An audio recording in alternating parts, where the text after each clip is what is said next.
Hall of Fame broadcaster Marty Brenneman here, and he's the best storyteller in the game, and it's time to sit back, relax, and have some laughs.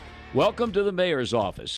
And I'm in love with the good life, can't give it up, make it to the top, keep climbing, I wanna live it up, the good life, I'm coming up, the good life, oh, good life, yeah.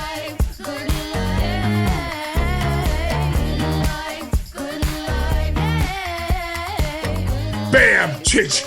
Back at it, man. I was just getting dressed. I got called. I'm so excited. We're doing something that I don't think anybody's ever done before. No, this is gonna be a good one. New one for the mayor's office too. We're bringing in one of our favorite umpires today. Probably one of the greatest umpires in Major League Baseball history. A dear friend of mine. He's worked 3 All-Star games, 5 league championships, 10 division series, 5 World Series, and you know, when you go back and look at John Herschbeck's career, man, 34 years as an ump, but has really umped some really, really historic games. Yeah. And you know, we're gonna get into that. So let's bring him in. He's down there in Florida. Let's bring in my man John Herschbeck. What's up, Hirsch? John, how are you doing, buddy? Great to see you. And you are likewise one of my favorite ball players of all time, and definitely one of my favorite people of all time. Oh, man, Nice. Hirsch, I appreciate that. I mean that with all my heart. Dude, thank you so much, man. I was telling Chinch that, you know, it's funny because, you know, playing first base, you know, and probably me being so talkative, you know, I really got a chance to know. Yes. I really got a chance to know so many umpires, you know what I mean? And it almost became like, you know, and the relationship that we had together, you know, you lived down in Sarasota, you and your brother Mark were always doing the game. So when I was with the Reds and I was with the Pirates, you know, I feel like I always saw you in extra all month. the time. Yeah. Yep, all the time. So it was great, man. So Hirsch, how you doing, man? How's retirement? 2016, your last year. How's retirement been? You and Denise, it looks like you guys are enjoying yourselves. Sean, I absolutely love it. And people always say to me, like, oh, do you miss the game? And I said, you know what? I thank God every day because everything I have in life is from my 41 years in baseball, counting the 7 in the minors. And everything I have is because of it. But when I left after Game 7 in 16, you know, I was 21 when I started, 62 when I finished. And I said, thank you, Lord, but I'm done. So I've never missed it for a second since. Wow, man. Just living the dream now, retirement. I hunt, I fish, I golf, do whatever Denise tells me. Well, that's always been that way, Hirsch. You know, it's all those years. I know. That part, yes. I say it last, it should be first. Well, you talk about your last game because it's obviously one of the greatest World Series ever with you know, implications that were huge because of the Cubs obviously hadn't won in, I don't know, 90, I can't remember, 80, 90 some years. Long time, you know, the curse and everything. But you were there for Game 7. You were the crew chief for that 2016 World Series. What do you remember about that, man? Could you take us back to that Game 7 and what you remember about it? Yes. I remember there was a runner on first, and I was in the middle of the infield, hands on my knees, and who was it that hit the home run for Cleveland? The shot. Rajay Davis. Rajay Davis. Yeah. And I literally, I mean, can I say shit on this show? Yeah, you could say shit. We welcome it. We welcome it. My hands are on my knees, and I just turned. I went, holy shit. And about that loud. I mean, it was an unbelievable game, unbelievable World Series. And, you know, very honored. My first World Series was Cleveland and Atlanta. Back when you were about 12, Sean, right? In 95? 95, yeah. Just gotten drafted. I was 21. Okay. Wow. And my last one was Cleveland, Chicago. And it was just it was a great experience. And people, one thing they always bring up is the 17-minute rain delay that we had. And they're like, why'd you do that? And, you know, nowadays it's not like I knew what weather was coming in but the groundskeepers and the technology is so good. And I've worked with that kid for, you know, 34 years. And he just said, you know, he's like, Hirsch, when it comes, it's going to hit really, really hard. And it's going to be like that for a few minutes. We can't play through it. And then it's going to clear out. And then the next bound of rain was in Toledo. So I knew we had like 45 minutes maybe. Wow. And so I had told both managers, I said, we're going to get out real quick. Just bear with me. I hope I know what I'm doing here. So we covered it, and then we were back out in 17 minutes. And I thank God it didn't go more than 10 innings because, I got home. Denise and I got home in Youngstown area at 5:45 that morning. Yeah. We were having a good time. Celebrating. Yeah. Oh, yeah. And, it was still raining well into the morning. So when people think beyond that, what would have happened if we had to pull them off the field in, game 7 extra innings? That would have not have been as good an ending as it was, whether you're an Indians fan or a Cubs fan. Yeah, well, you nailed it. I mean, I know that must have been tough to like make that call, but I guess as the crew chief, you got to do what's best. You got to do what you got to do. Exactly, what's best for the game. What's best for you. And the big thing is, you don't want some shortstop going for a ground ball, like a routine ground ball, and he slips, he slides, or makes an errant throw. And it's because of the weather that decides a World Series. That was my biggest, especially that World Series. On the Cubs, exactly. Yeah. And the Indians wanted it just as bad. That was huge. Yeah, we were there, Hirsch, and that place almost when Rajay hit that homer off Aroldis Chapman. That place almost came down. I mean, it was as loud as a stadium I've ever heard. It was exciting. Yeah. What about you, man? Like, I know for me, my last year in 2008. I was in the postseason with the Red Sox, Game 7 ALCS. While I was sitting there as the game was winding down, I remember thinking to myself, "This is it for me." Like I knew I was done. I knew like, man, I've been in the game. I've been drafted in '95. Obviously, as an umpire, you were in it for 34 years. I was in it for 14 and a half or something. But I knew I was done.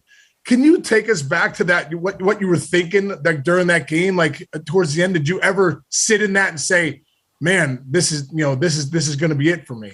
I not to be overly religious, but I just kept thinking like, God, I've been blessed in my life, And it wasn't a down feeling; it was a very up feeling because I was ready to get on, with the next phase, so to speak, of my life. And I was actually going to retire 2 years earlier, and that's the year Michael passed away in April.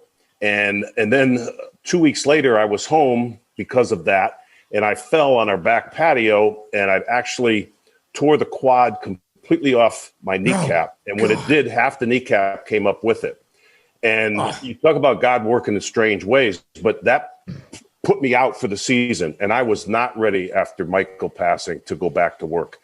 And, so Joe Torre called me one day after my 90 days because it was an off-field injury, and he's like, Hirsch, listen, I got a couple propositions for you. He said, I heard you're going to retire. He said, and if you do, we'll pay you till January, and then you retire. He said, or you don't want to come back, but you don't want to retire. And he said, then we're going to stop paying you now. In January, you do what you want to do. And he said, number 3, you could come to New York, do replay for a week, go home and see Denise for a couple of days, come back. And he said, we'll rehab you at NYU. And so that's what I did. And it was the best rehab. I mean, it was fantastic. So I finished the year. And then when that was 15, when 16 came, I'm like, I'm going to be 62 at the end of the year. Why not do one more year and max out all my benefits and that kind of thing? So that's how I ended up till 16. But I was ready. The last 2 years, I was just ready. Talk about a blessing, Hirsch. Like, I'm going here now. This the conversation's taking us there, but Michael was such a. I mean, it's choking me up a little bit. Like, just having all those years with him in Sarasota. He was just such a wonderful kid, just a wonderful, wonderful kid. And, obviously the apple doesn't fall too far from the tree. And like, I used to love when he would come bat boy and he'd be like, Case, hey, Michael's going to bat boy. You got him? I'm like, yeah, I got him, Hirsch, and he'd be like, all right, Michael, we're busting Michael's chops. He's kind of, he was always busting our chops. I remember I'd like punch out. He'd be like, hey, I swear you missed that one pretty good, right? I'm like, are you serious, Rob? Pissed off. You can't, and he was just such a good guy. And I think, you talk about, you have the Magic of Michael Foundation now. and he had passed away, like you said, in 2014. But I think when I look back at Michael, and what you were just saying, you felt so blessed in your career. Can you look back at that time with Michael and all the experiences he got because of you in Major League Baseball? I mean, some of the stories he was telling, you're like, dude, you've had better experience than probably most big league players. It was unbelievable, Sean. And just the fact, Michael had a lot of disabilities, and you knew him very, very well, and we're so good to him. People that watch this and listen to you know the kind of person you are, and you let that out on my son, which I'll forever be grateful for. But he, with his disabilities, he would never have been able to die when he was 27. Couldn't drive a car, couldn't do a lot of different things. But the one place he was most at home was around the ballpark and around you guys. And a lot of people would be intimidated to be in a locker room or be around, but he knew his manners. And I would always say, don't you ever ask for an autograph. Don't you ask for anything. You shake their hands, you be a gentleman. And he was right at home. And I mean, from little stories where John Oates once was the Texas Rangers were in Sarasota playing, and Michael had a seizure in their dugout, and it was the 9th inning, and I had the plate, and I looked over, and John said, "It's okay, I got him." And I look over, and my son is laying on the bench with his head on John Oates' lap. He's consoling him. And just the memories, I mean, of working with the Yankees and all the spring training games. I have a picture here in the office, and it's a little picture of Michael and I. And it was the first time it was down in Fort Myers when the Cardinals were there, and Tony La Russa put him on the field, and he's in a Cardinals T-shirt and a Twins batting helmet. And he had to be 7 years old, and, until he was 27. So he knew his way around the big leagues a little bit. And every spring training game here with me, I mean, he would never, ever, ever miss the game. Never. Never. I know. I was whenever I'd see you, I'm like, all right, Michael's around here somewhere. And sometimes he'd do the other dugouts. Sometimes he'd do our dugouts. But I cherish those years with him, man. And I'm just very grateful. He was a blessing to so many different people, Hirsch. Yep. And that's why players. I feel so blessed. And it's the game of baseball, and he loved baseball, and it just happened that his father happened to be a major league umpire. So great. Had some opportunities, No, man. So. Oh, it's so wonderful. Staying in your family, Hirsch. Mark, your brother. It was just kind of great. I got to know Mark really well too over the years. I can't believe he retired. I think it was 2003, right? He had a hip surgery. Hip surgery that went bad. Yes. Yeah. So what was that? What was that like for you and your brother to be in the big leagues together? See, back then it was really neat because I was in the big leagues, I don't know, quite several years before he was. But then once he was National League, I was American League. Then in 2000, the leagues joined. So we were both major league umpires.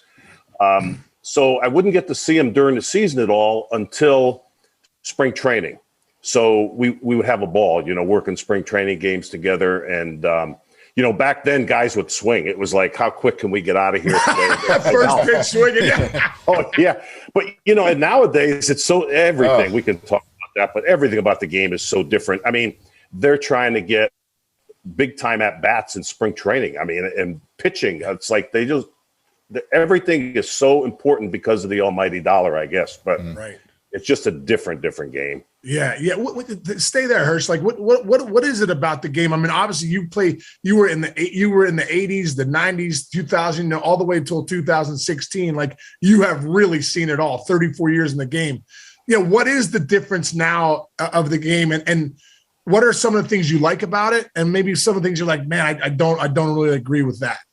Well, talking like a 67-year-old guy, I think part of it is this the feeling of young people nowadays of self-entitlement and respect. Young guys used to have so much respect for the older guys. They would sit and listen to a Cal Ripken after a game, drinking beer and sit in the locker room until Cal wanted to go home. And it was like that with many, many teams. And they want to listen and learn and talk about the game. And now they're on their iPads or their phones, and they're showered. So before we even get our equipment off, they're out of the ballpark. And moving on with that, I think it's money in the game. Every pitch there were times when if someone came in, it was 10-2, they would just throw. If someone hit a home run, okay, let's go. And now every pitch means something to that pitcher in his pocketbook. Every at bat means something to a hitter. Right. And I think between money and the lawyers, they've, in my opinion, have made the game go downwards rather than upwards. Yeah. What about, as far as that goes too, I think that technology has entered the game too in a different way. Yeah. Where you're like, man, what's going on here? So like, you obviously were a big part of replay. You were there when it was really when it was getting going. Just getting started. Yeah, just getting started. So like, do you enough to taste it? Enough to taste it. Yeah, right. So do you think replay is a good thing? And also the thing that I don't really love that they're talking about is, hey, one of these days we're going to have robo umpires. Yeah, it's not that far off. Are you? I don't think we're going to see that. Well, from what I read and what I hear from umpires that are friends of mine still in the game, I don't think it's that far off. They're talking about it not being that far off. Yeah. It's a shame. It really is, because umpire, it's not the same. When I went to umpire school, when I was coming up through the minor leagues, it was if people said, well, what's the difference between a AAA umpire and a big league umpire? And it was always, my answer was how you handle people and how you handle situations. Ball strike, safe out. Everybody could pretty much do their job, or you wouldn't have gotten a AAA, let alone the big leagues. And nowadays, you don't have to handle people. You have to handle situations. If there's a bang play, you say, excuse me, we'll check. We'll get the replay and find out. Right, check it out. But getting back to your question, Sean, I think the idea of replay was a good thing.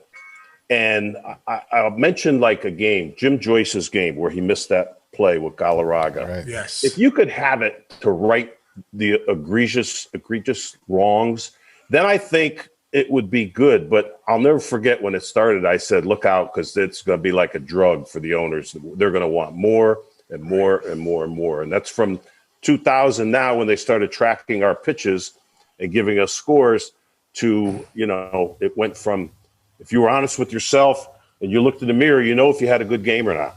And there were times I said, you didn't see the ball well tonight. You weren't consistent. You didn't have a good game. But now you have to wait till the next morning and go on your laptop and see what your score was, even though you think, hey, I had a really good game last night. I've heard of guys working no hitters and they come the next day and they're like at 92 percentile. Wow. Doesn't make sense. It's a perfect game. I have one quick question in this. There's also the rule changes. I remember, Sean, we didn't talk about this before, but it just popped in my head.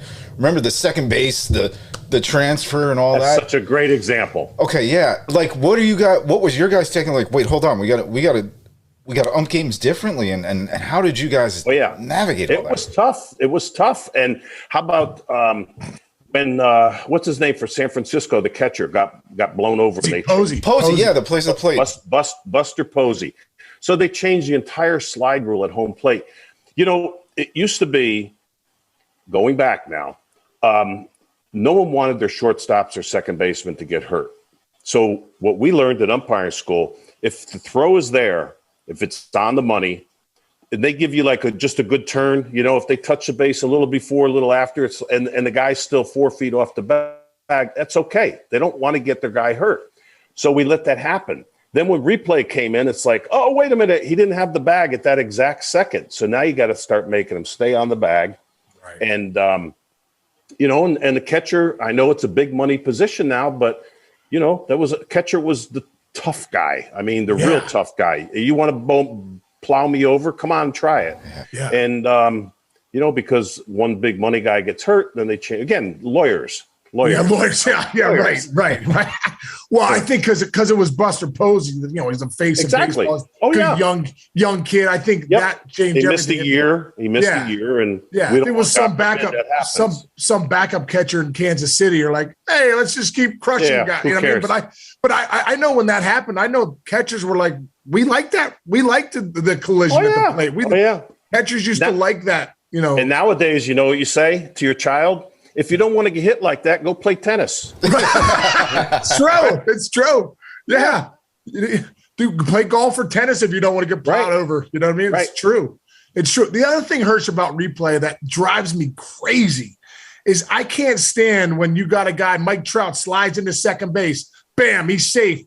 And all of a sudden, he's coming over the base and his feet are off it and his body's just off it, but then his feet are on it. And the replay shows, oh, look, at 0.1 seconds there, he's off the base and you have to call him out. Do you think that's crazy? Hey, Sean, here's a good story. Houston was in Anaheim, okay? Albert Pujols, I'm at second base. The ball gets away from the catcher. You know how he kind of trots back because Albert's not going beyond second. Yeah, right. Okay? So he gets it, and he kind of tosses it down to second base. Everything is half-heartedly.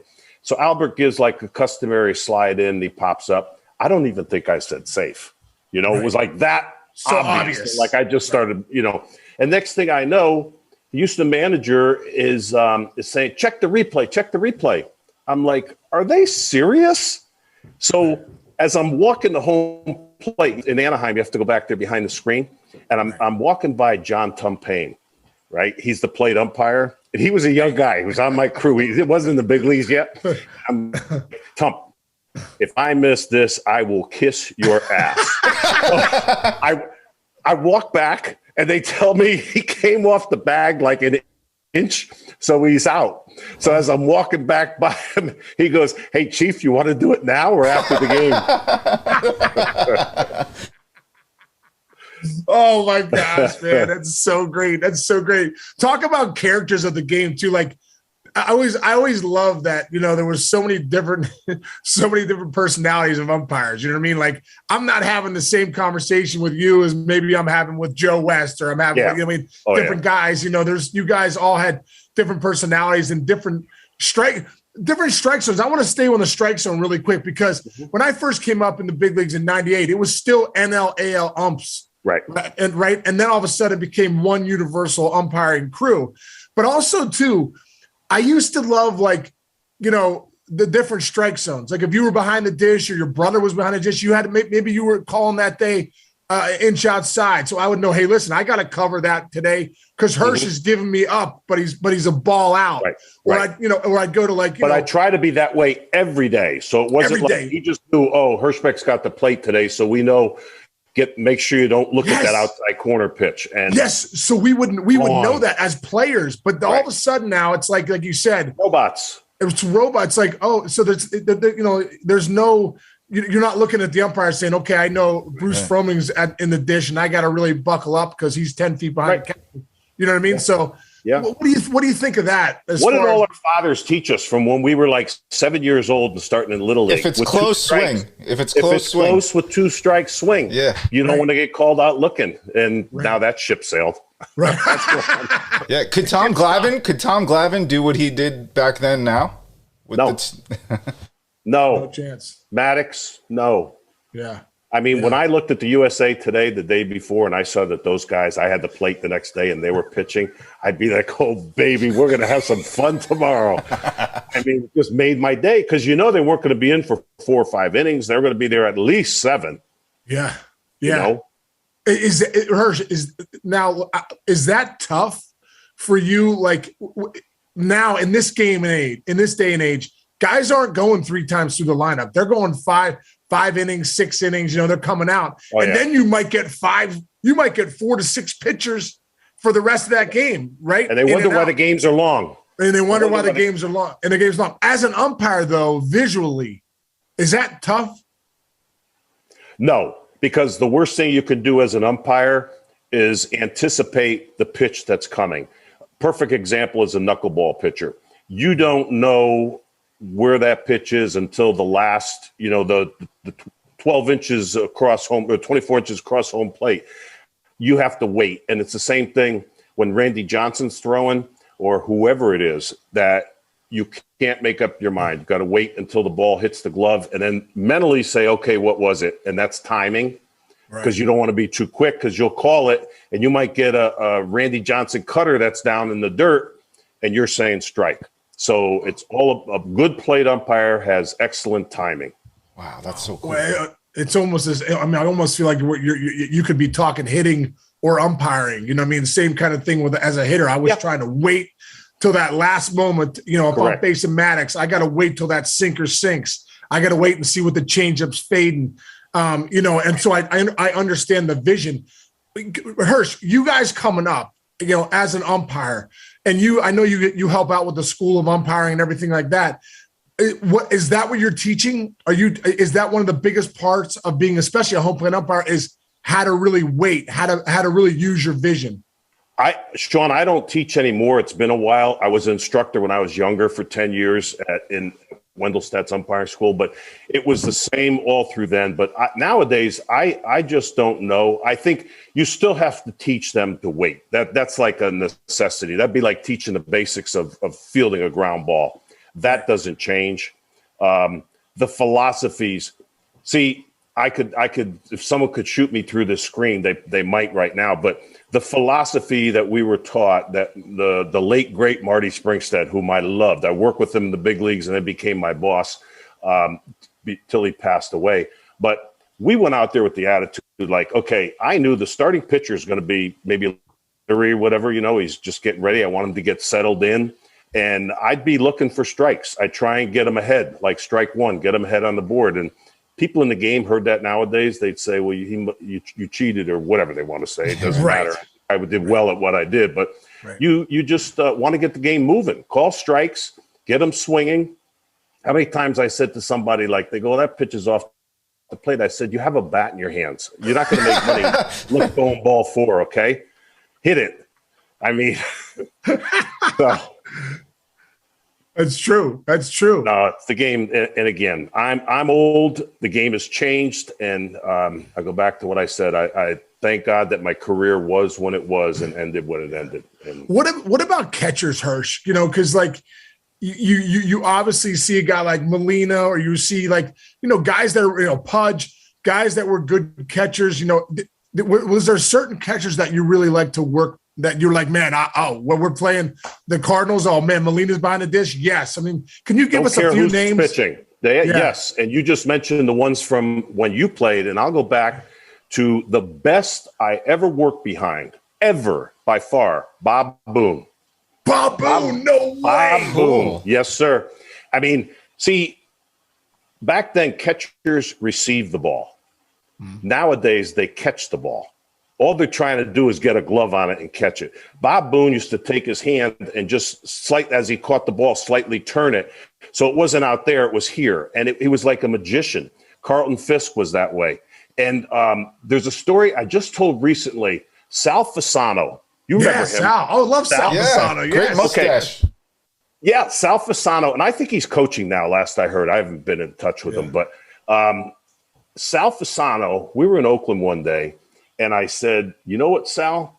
You really received the ball well. I said, I'm going to give you the ultimate compliment I could ever give somebody. You remind me of Bob Boone. And he stood up, turned around, and he goes, Hirsch, that's who taught me to catch. What? You got to be kidding me. Wow. True story. That's True awesome. story. That is crazy Wow, awesome. Yep. that is so great. So Sal Fasano was a modern era, you know, for me into 2000s. That, you know, when he was catching, you'd love it because you knew you were going to have a good game. You knew you were going to see the ball well. He was going to receive the ball well.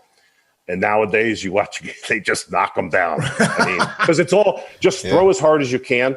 Tommy John came in the locker room once in New York years ago, and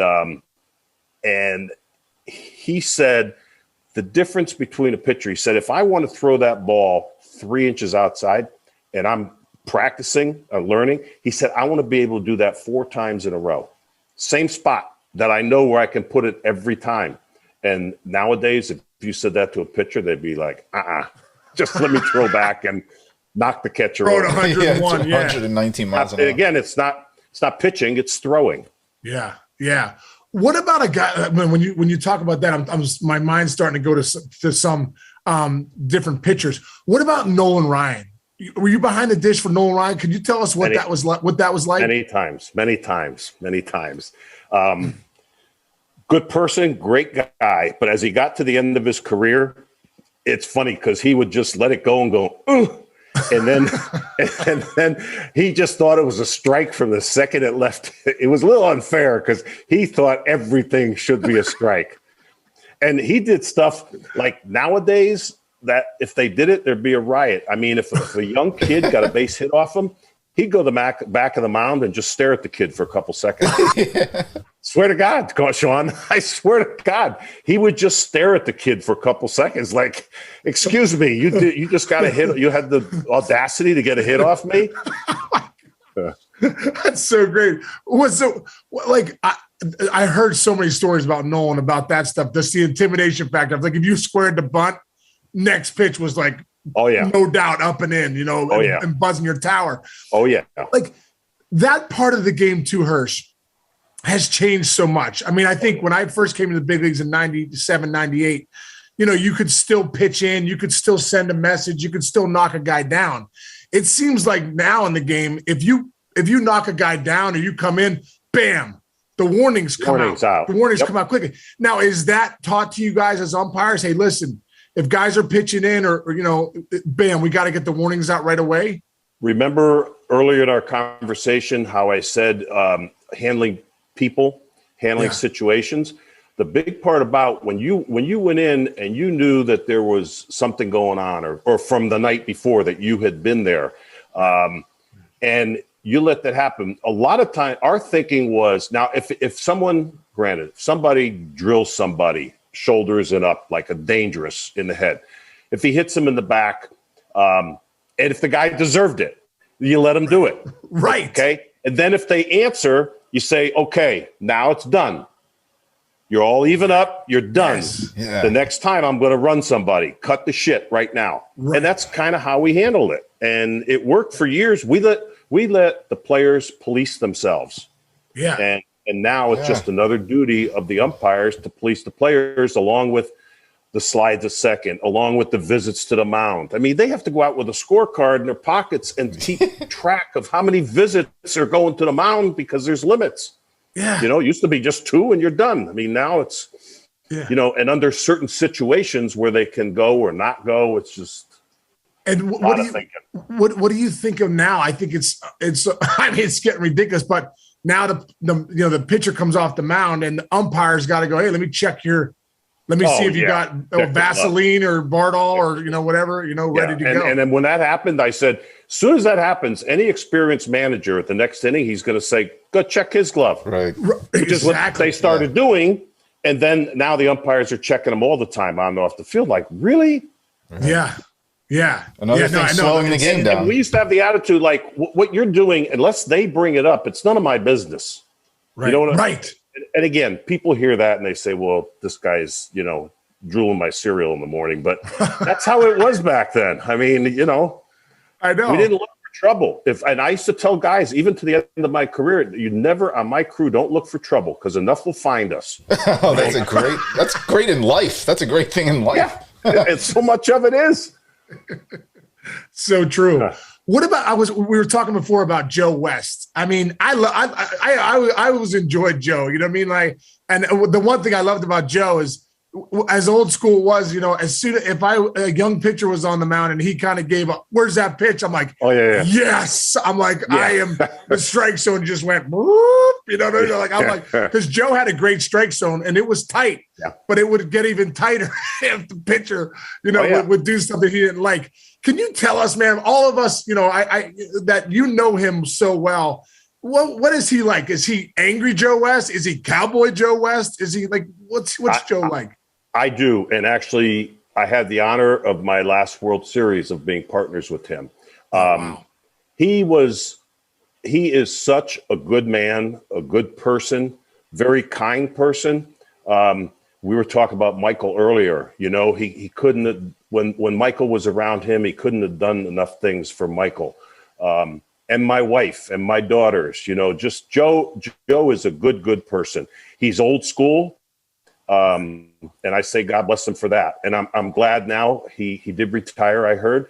And, I hope he has a long life to enjoy his retirement, enjoys it as much as I do. I know he loves playing golf and he lives in Orlando. So he'll be play doing a lot of golf. Yeah.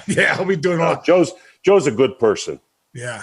All right. I want to go to managers because, I think the game really misses the ejections of managers. You know what I mean? Because now it's like, hey, check the replay. You can't come out. Yeah. How do you get ejected now? Maybe over pitches or check swings. That's it. Right. It's like, but I think part of the game that fans love, even the players we'd love when there goes Leland. He's going after Hirschbeck and it's on. You know what I mean? Like, and sometimes I'd look over and you guys would be like giggling in the dugout. Yeah. Yeah. We used to love it. It was fun. Yeah, How much fun. We had fun back then, Yeah, it was so fun. And we'd be like, oh, man. And I'm like, if he says one more thing to Hirsch, he's going to get run. And bam, there he goes. And, it's crazy. Who were can you remember some of your best ejections and some of the best character umpires that you're like, I'm character manager. You're like, oh, man, this is going to be a good one. Well, when I started, I had Billy Martin. Billy never said a word to me. And he was like a wild animal. He would go after the weak. Like if there's 4 guys, he would pick who he thought was the weakest one, and that would be his project for the 3 days.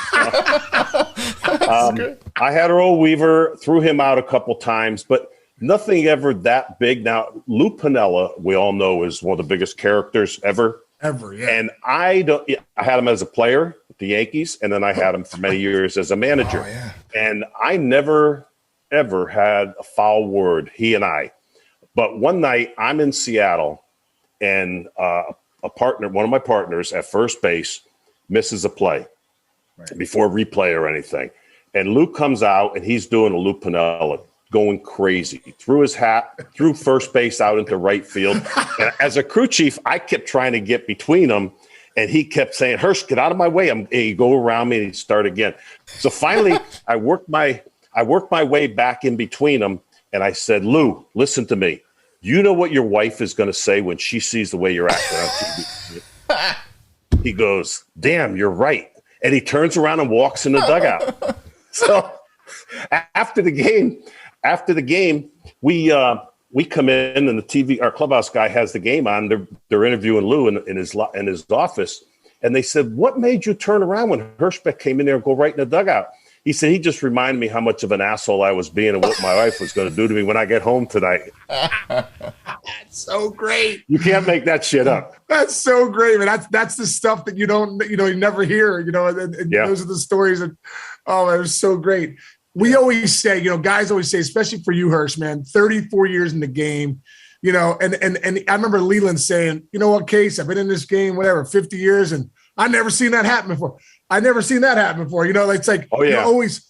Can you remember some of the craziest things you've ever seen, like that you've been a part of? Is there one or two things that stand out? You're like, boy, I can't believe that happened. God.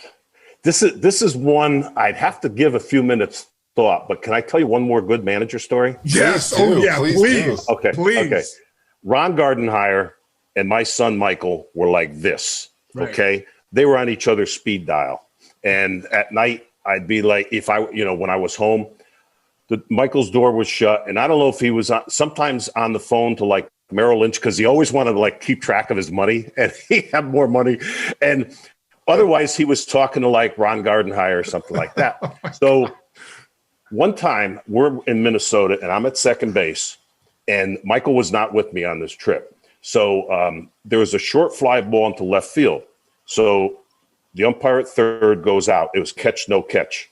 And look, I don't know because I was in the middle of the infield watching other things. So Gardenhire comes out, running out to left field to argue. And he says, John, I'm going to have to get run on this one. So he goes out there and he's putting on a little bit of a show. And the umpire doesn't run him. And I'm like, okay. So now as he comes back, he said, he won't run me. You're going to have to run me. I said, Ron, Michael's at home watching this game.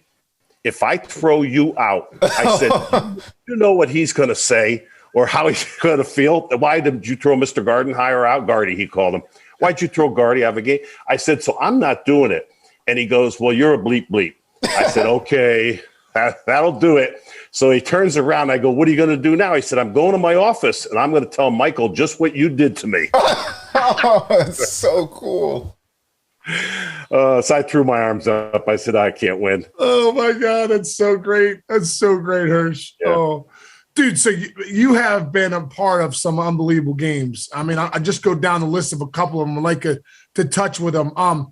You were the first base ump on David Wells' perfect game in '98. Is that right? Yes. What was that like? I know you weren't behind the dish, but just being a perfect games, that's a very rare thing to see. Yankee Stadium on a hot Sunday afternoon, all I kept saying was, dear God, oh, John, please don't miss a play. Don't mess this up. Yeah. That's all. And when the last out was made, I might have been as happy as David because, you'll probably get the holidays no-hitter in the playoffs. But you don't want – I know that people do not go to the ballpark to see me. And I don't want to be mean. Right. I just want to do my job and go home. Take us there. That's where I was going next. The Roy Halladay no-hitter, 2010 Reds, NLDS, I believe. What is that like? Because I know for a player, I was part of Justin Verlander's first no-hitter, and the nerves get going. I know for me, you don't want to be the one. You don't want to mess up. I mean, for him, you do not want to. Yeah, you want to make a diving play or whatever. What's that like being an umpire in that? As an umpire, same thing. It was the fifth inning when I looked up and I'm like, holy shit, they don't have any hits off them, meaning the Reds. And I'm like, okay, you're seeing the ball well. You have good timing. Just keep doing what you're doing, okay? So the end of the sixth. And then here's something I don't tell that often. Right. I don't have any superstitions, but Halladay, when he was coming back onto the mound, for some reason I ended up with the ball. Maybe I ever went and picked it up. And I would take the ball, and as he hops over the first baseline, I'd flip it in the air to him, and he'd catch it. And so I did that for the last 4 days. But as it went 7, 8, and then 9, I'm like, okay, just keep doing what you're doing. Don't change the strike zone. Concentrate. Don't just take your time, concentrate. And it got to the last out of the game, and I don't know if you guys remember this. We just talked about it. Down the line, and I was ready to call interference. If the first baseman hadn't reached up and caught the ball, so it was nothing, I would have called interference because the batter was out of the lane and definitely interfering. The catcher had to throw it high. So if that had gone over the first baseman's head, the last out of the game, I would have called him out. He still would have had no hitter, but it would have been on batter's interference. Wow. Yeah. Wow. And then the amazing thing is when I talk about concentration, now the next night I'm in the right field line, and second base, first base, you ever watch games? That's how we the right field, we'll meet up so we can BS between innings. Right. And I said to the other two umpires, I said, was it this loud last night? I mean, you couldn't hear each other standing, 2 feet apart. They said it was a lot louder, and I never heard it. You know what I mean? Wow. So you talk about like being into the game and concentrating. Yeah, right. You're just focused in it. Yeah, focused, totally focused. That's amazing, man. I still remember Hirsch, talk about focusing and one of your games in 2006, and when we were in the World Series together. It was so funny because I remember I just got traded to the Pirates in 2006. You were obviously at all those games in Bradenton, and I remember what my first spring training game with the Pirates, you were at first base. We were talking, hey, Hirsch, good to see you. How's Pittsburgh, Bob? And I remember 7 months later, I'm in Detroit now in the World Series. I look over, I think it was game 3 or game 4, and there you are. And we had one of the coolest conversations in my career. I still tell the story all the time. I'm like, I look over at John Herschbeck. He looks at me, and Hirsch goes, this is a little better than you being with the Pirates and me and you being in Bradenton at spring training. Hey, do you remember when we first met, the very first time ever? No, I don't. You were in AAA with the Indians, am I right? Yes. Okay. You remember how they would always Ron Shapiro is a good friend of mine, and his son Mark was your director of the minor leagues. Ron was my agent. And Mark was, yes. Correct. So Mark would call me, and I would go to Cleveland the winter. And like 1 week they bring in an agent to talk. 1 week they bring in an umpire, and they'd have all their prospects in Cleveland for like, what was it, a 3-week program or 4-week program? Yep. And that's when you came up after me and you talked to me, and that's when the first time we ever met. Hirsch, I totally remember that. That is the first time we met. That was an unbelievable program. They used to bring guys in, and they're like, it was a great program. I don't know program. if other teams do it, but that was a long time ago, obviously. But The Indians, Mark Shapiro and the Indians, they were ahead of their time. John Hart and Dan O'Dowd. I think that's all new stuff. But and they have a lot of good Latin prospects, and they would put them in homes with people. Yeah. And, help them learn the English language. They would have English classes for them. And, even if they need dental work, different things, they would just take care of them and help their lives be better. Yeah, it's amazing. You're right. They were ahead of the game. And I remember I stayed during that time. Remember Russell Brandon? And I, that winter development. We stayed together, with the Rosenblums and I can't remember, but it's just so funny looking back. Yeah. Russ and I drive every day. You know what? And as way we were friends then, but we really didn't see each other together. And now that we're retired, you come to our golf outing, you come to our dinners, and it's kind of nice with certain people that you can hang out with, and get to be really friends when you liked each other, but you'd like to say, "Come on, let's go have a beer." Yeah, we don't. Yeah, right. Now we can. Yeah, you couldn't do it then. Hey, do you see Hirschbeck and Casey out together last night? At the, let's see what his strike zone looks like today. It's so good. It's so good. One of the ones that you were involved with, Hirsch, I believe you were behind the plate when Bonds hit 756. Yes. Am I right by saying that? Yes. What was that like? That was in San Fran, right? What was that like? What was that like? It was an absolute zoo. It was the second night. I think Bill Welke had the plate the first night, and they would come in and they have all the balls numbered, everything, and you had to put them in and I carry 2 ball bags. You had to put them in. They had to go out in sequence and everything. It was an ESPN were all over the place. I mean, no peace and quiet in the locker room. So now the second night comes and I didn't care one way or another. I just want to get out of San Francisco. And, but that at bat, he must have fouled off gosh knows how many pitches. And at one point during fouling off all those pitches, I said, if he gets a decent pitch, he's going to do it right now. And he did. Wow. He was that good. I don't know. He was zoned in. Yeah. I mean, he had his bat on every pitch, even ones that are a little out of the strike zone, just fouling off everything. It was unbelievable. Do you have Hirsch? I'm interested because, dude, you're, like I said, I think you're the greatest umpire of all time. Do you have Sean? That means a lot coming from you. Because you know how much I love you, buddy. I appreciate it. And we know as players, we know who the good ones are, and you were. Do you have an opinion on that? On Bonds and Clemens not being in the Hall of Fame? Because you watched them all. You watched all these guys. You saw the generation, the steroid generation, whatever. Do you have an opinion on those guys not being in the Hall of Fame? I do. And my personal opinion is that they should be in the Hall of Fame because back then, everyone in the game was doing that. And everyone in the game knew everyone was doing it. Right. Okay? And I'm talking everyone in the game. So, I think that they should be allowed in the Hall of Fame. And there's a lot of things that go on in life and a lot of things that you could go back and say, well, maybe that person shouldn't be there for this reason. But I do. Yeah. That's just me. I agree. And I also think, I remember somebody told me one time that the Hall of Fame, it's not the Holy Land, it's the Promised Land. I almost feel like if you really wanted to start breaking down certain people, there would be, you might not have a Hall of Fame.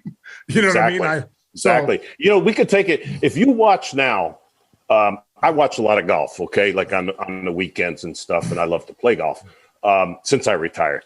Right. And you see all the bets, they put it right up there on the thing. And MLB it's all betting now. You see all these things about odds and betting on games and everything. So, I mean, maybe Pete Rose was before his time. I mean, right. There's a time in life to forgive people. Right. I agree. Move on. I agree. And move on. Yeah, exactly. Turn the page. As far as all the umpires in the history of the game, obviously there's many before you and will be many after. Is there a Mount Rushmore of umpires? Do you guys get together and say, man, I want to be like that guy, or boo, that guy was the best? No, sir. I never did. I never had an idol. I had people that I admired because they were good people. And because if you're on the field, again, I talked earlier about being honest with yourself, whether or not you had a good plate job. If you're on the field, you know that any given day, I don't know how many guys I know that retire and all of a sudden they think they never missed a pitch or never missed a play. I am not one of those. I missed my share, and anyone that worked with me knows that. But, I tried hard to do my best every day, and I took it serious. I showed up for work. So, no, I never admired anybody other than looking up to them as a good person, a good family man. Yeah. Well, before I retired, I was able to pick my crew for my second 17 years, pretty much. Yeah. And one of the bosses said to me, he said, "You don't care who you get on your crew as far as umpires." He said, "You just want good people." I said, "That's right. Because whatever happens on the field, we will handle. Right. I just want off the field to be around good people." That's awesome. Right. Hirsch, what is the toughest thing about being a Major League Baseball umpire? The travel, being away from home. Definitely. Yeah.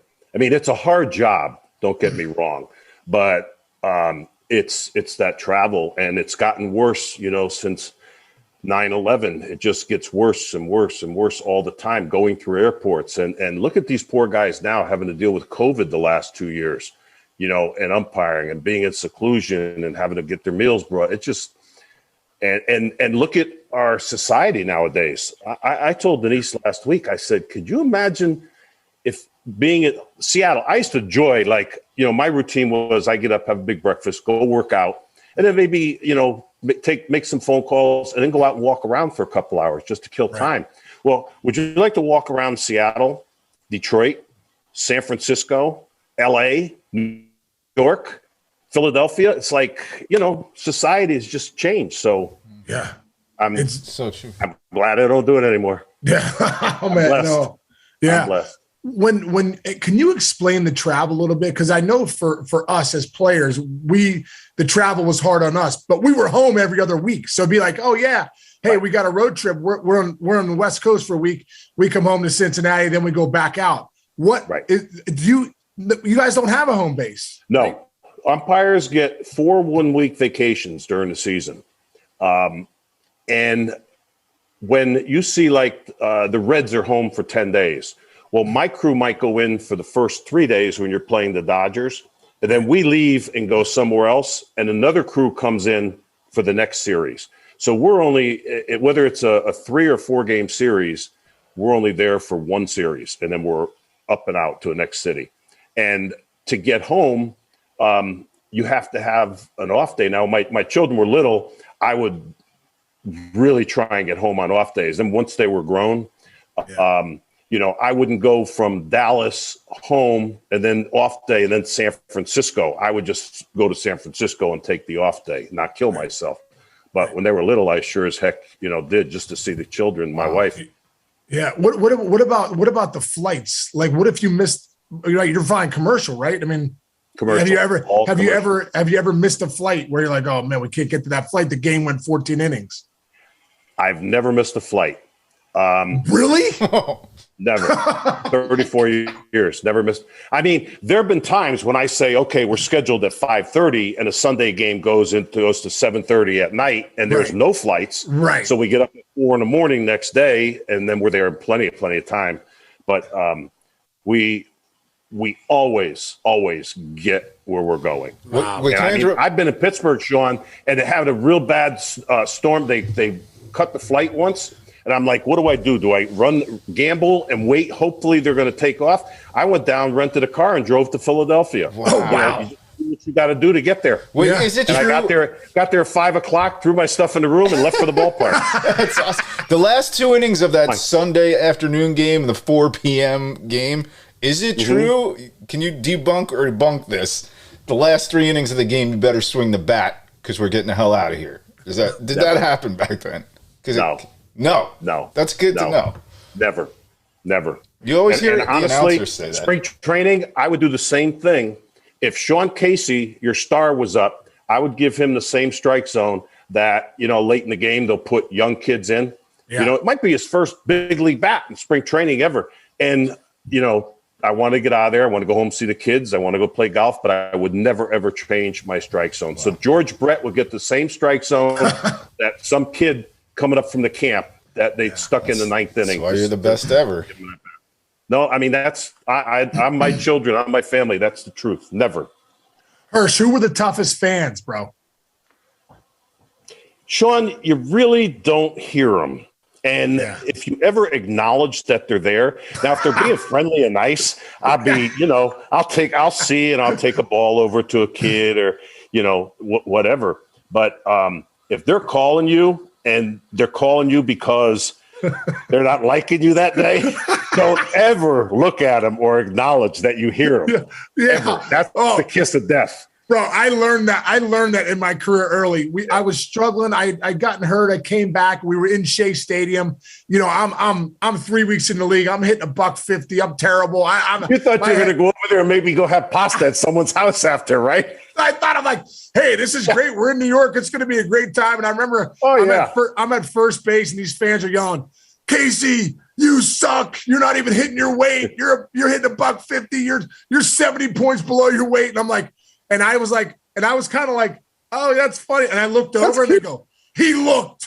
And these freaking guys, rode me for 3 days, Hirsch. I go, that was one thing I did learn in the big leagues the hard way. Never acknowledge when people ride you, never even give them acknowledge. Make like you're dumber than all.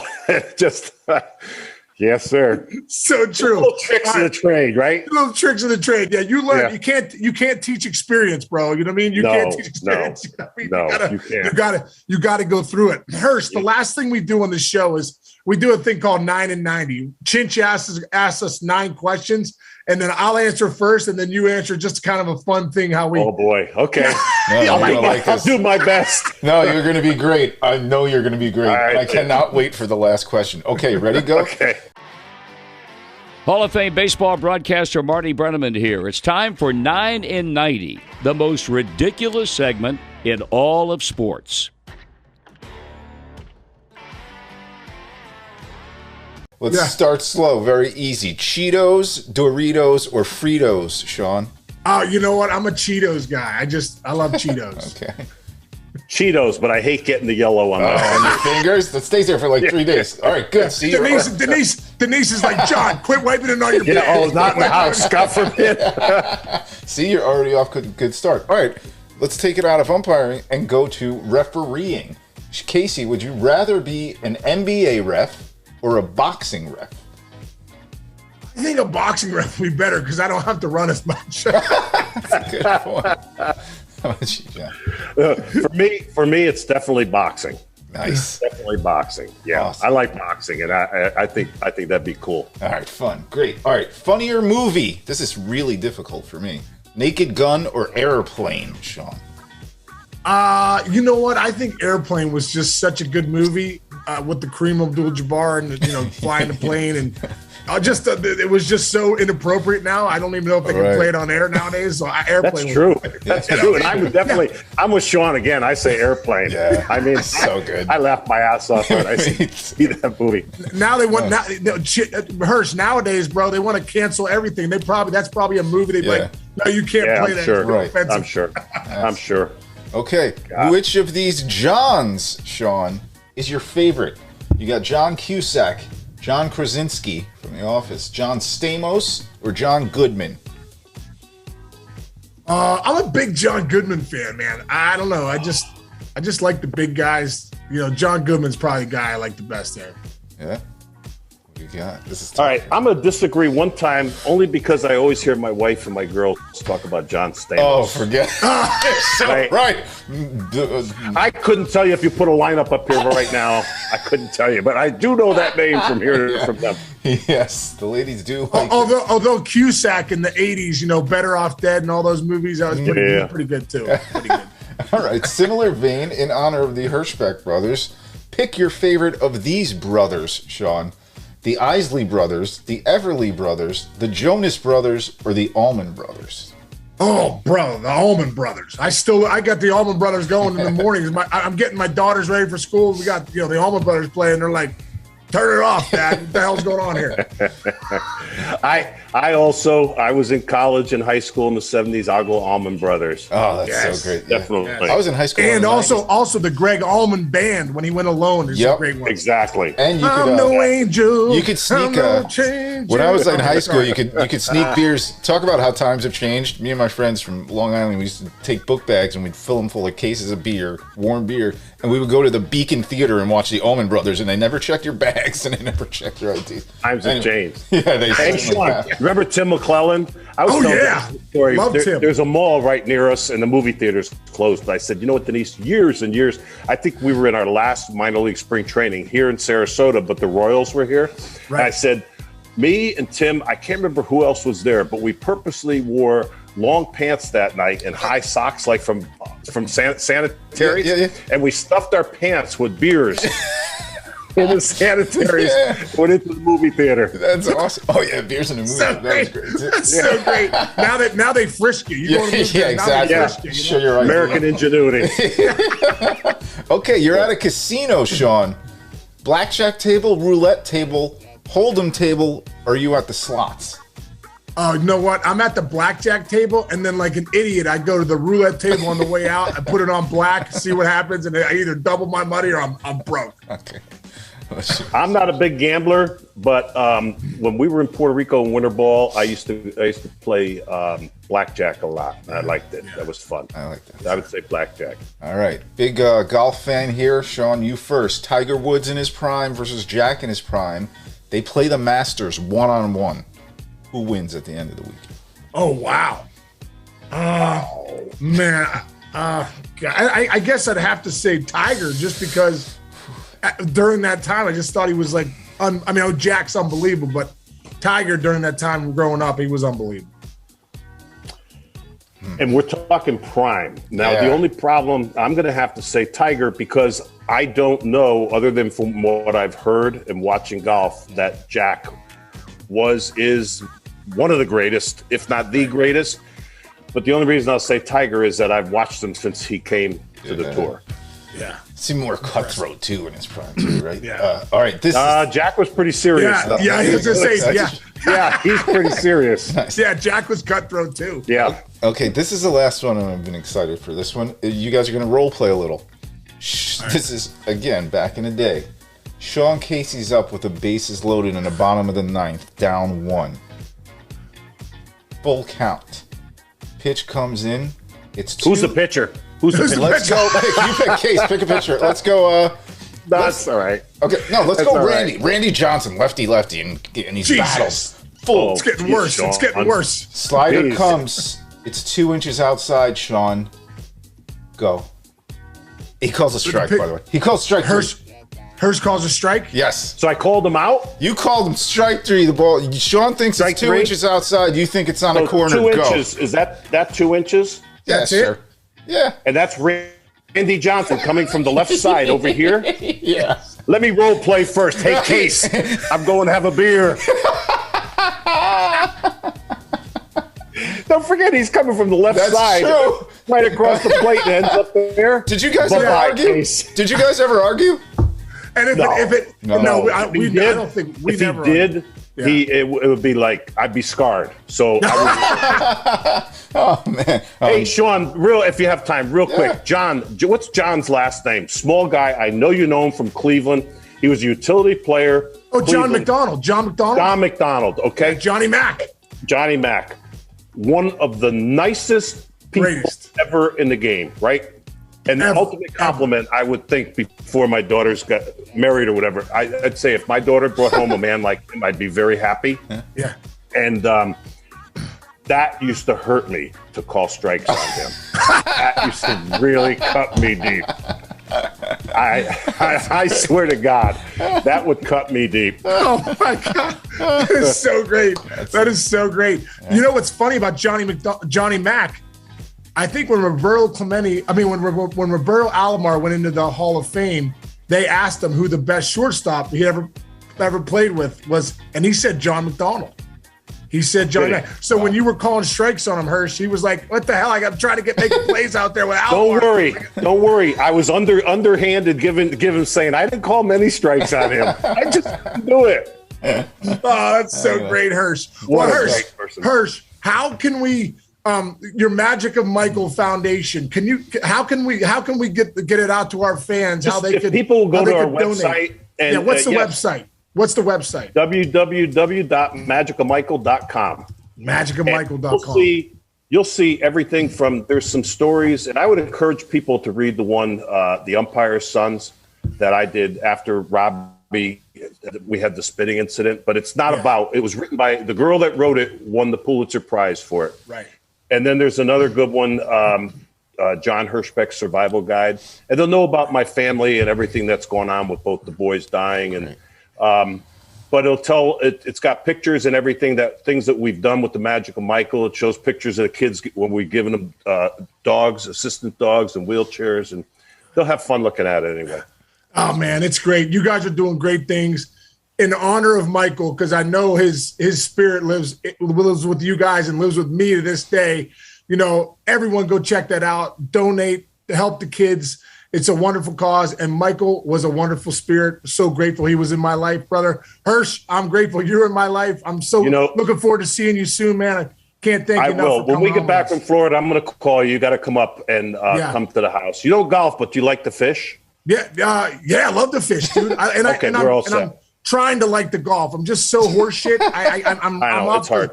But I'm trying to get better, bro. I'm trying to get better. We'll get together soon, and you guys, I think, have a real good show. And Case, like I said, I love you, buddy, and thanks for having me on. It's been my honor. I love you too, Hirsch, and tell Denise I said hello. Hopefully you guys have a great time in Florida, and I will see you soon, man. Thank you so much for doing this for us. You got it, guys. Chich, I told you, man. I was for months now. I'm like, we got to get Hirsch on. We got to get Hirschbeck on. But to see the game from umpire's eyes, it's part of the game. Right. You got the defense, offense, but the umpires are part of the game. That's why I don't love the robo umps and the electronic strikes and they're talking about. Like, let the human error still be part of the game. These guys are the best, dude. These guys are the best in the business. And you go look at the calls. Everyone wants to talk about the calls they miss. They're getting 97% of these calls right. Like, go look at the numbers are phenomenal. Right, with the balls, go stand in a batter's box and call us. Actually, go behind a home plate one day of your high school kids game and try to call one batter, and you will know that is not easy. I loved, by the way, when he was talking about his eye line and umpiring and how he had to do his job well, and you said it yourself, like, so many parallels to being a hitter and identifying a pitch. It's pretty much the same. A lot of the same mechanics go into it mentally and visually. And I love how he said, take a beat before you make the call. That's so cool. So cool, man. I like that. You know, I think the biggest thing, too, as a hitter and an umpire, you're waiting for that last tick to decide what you're doing. Am I swinging? Am I not swinging? And the same thing with an umpire. Boy, did that hit the corner? Did it not hit the corner? Right. Did it slide when it should have slid? I just think it's so cool to hear it from his point of view. Right. And one last thing, in similar fashion. You guys, we did that last thing as a gag. Like, I'm like, Sean Casey's up, you're behind the plate, whatever. And he went into detail the same way you go into detail going, wait, hold on. If the ball's in, I'm going to do this. And you have your checklist of being a professional baseball player at a high level that you think about things at a higher level. How about he was like, in the gag, he goes, who's pitching? Is it a slider, fastball? What's the count? What did you do? He has a next level approach to it, which makes him, like you said, it's really awesome that you told him to his face. You think he's the greatest umpire of all time? I think he's the greatest umpire of all time. I think a lot of guys would agree with that. A lot of guys would agree with John Herschbeck, one of the greatest of all time. That was awesome. And one of the for me, the greatest. I mean, like I said, the relationship I had with Hirsch all those years started at first base, talking to him, getting to know him. And it's funny. True professional. Like, I was never in the dish saying, even though we have a great relationship, this guy's not giving me a pitch. He's doing his job, just like I got to do my job. Ball comes across the plate, I got to hammer it. He gets a pitch on the corners, has to ring me up. He's going to ring me up. Right. You know what I mean? So I always respected that. So great, man. Good job with that. Yeah, great call on getting him on here. Yeah, awesome, Chinch, man. Awesome stuff. And like I said, bro, we're appreciate everyone listening. Keep listening to us. Tell your friends. Email somebody, pass it on, like, subscribe, right? All that all that Yes. stuff, Chinch, right? Download. Let's go. Spotify, Apple, iHeart, wherever Yeah. you can do it. Let's go. We Right. need you. Yes. We need you, and we're thankful. So stay grateful, brother. Have a great day, and I'll see you next week, man. See you, bro.